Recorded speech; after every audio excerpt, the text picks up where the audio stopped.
నమస్తే అందరికీ, welcome back to my YouTube channel. మీరు కొత్తగా నా ఛానల్ని ఇప్పుడే చూస్తున్నట్టయితే సబ్స్క్రైబ్ చేసుకొని చూడండి. నేను ఈరోజు మీకు చామగడ్డ పులుసు ఎలా చేసుకోవాలో చేసి చూపిస్తాను. చాలా సింపుల్ అండ్ టేస్టీగా. ముందుగా నేనైతే చామగడ్డ పులుసు కోసం చిన్న చిన్న ఆనియన్స్ డైరెక్ట్గా తీసుకుంటున్నానండి. అండ్ కొంచెం చింతపండు ముందుగానే నానేసుకున్నాను. అండ్ చామగడ్డలు నేను కుక్కర్లో వేసుకోలేదు, డైరెక్ట్గా బౌల్లోనే హాట్ వాటర్లో వేడి చేసుకున్నాను. ఆ తర్వాత దానిపైన పొట్టు ఉంటుంది కదా, అది తీసేసుకొని చిన్న చిన్న పీసెస్గా కట్ చేసుకున్నాను. ఆ తర్వాత స్టవ్ మీద ఒక ప్యాన్ పెట్టి ప్యాన్ హీట్ అయ్యాక రుచికి సరిపడా ఆయిల్ 2 టేబుల్ స్పూన్స్ ఆయిల్ వేసుకొని తాలింపు గింజలు, ఆవాలు, జీలకర్ర వేసుకొని ఆనియన్స్ అండ్ పచ్చిమిర్చి వేసుకొని కలుపుకోండి.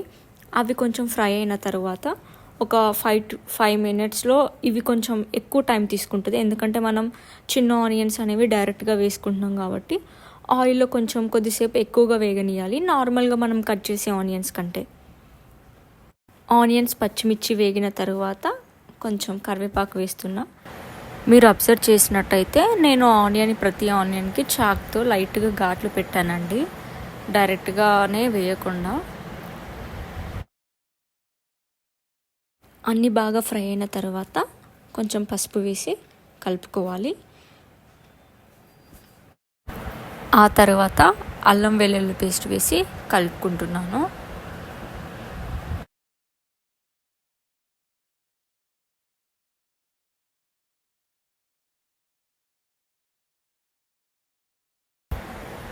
అల్లం ఆనియన్స్కి మొత్తం పట్టేసి ఫ్రై అయిన తర్వాత కట్ చేసి పెట్టుకున్న చామగడ్డ ముక్కల్ని వేసి కలుపుకుంటున్నాను.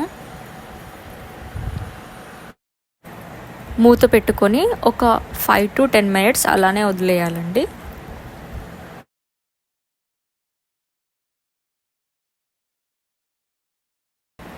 ఉడికిన తర్వాత నేను ఒక చిన్న సైజ్ టమాటో చిన్న చిన్న పీసెస్ కట్ చేసుకొని వేసుకుంటున్నానండి.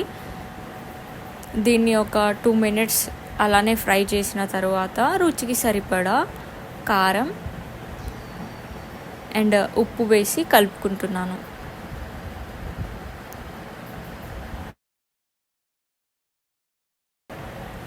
ఆ తర్వాత కొంచెం పచ్చి ధనియాల పొడి, ఇంట్లోనే ఫ్రెష్గా పట్టుకున్న పచ్చి ధనియాల పొడి వేసి కలుపుకుంటున్నాను. ఆ తర్వాత ముందుగానే చెప్పాను కదా చింతపండు రసం నానబెట్టుకున్నాను అని, ఆ వాటర్ పోసి కలుపుకుంటున్నాను.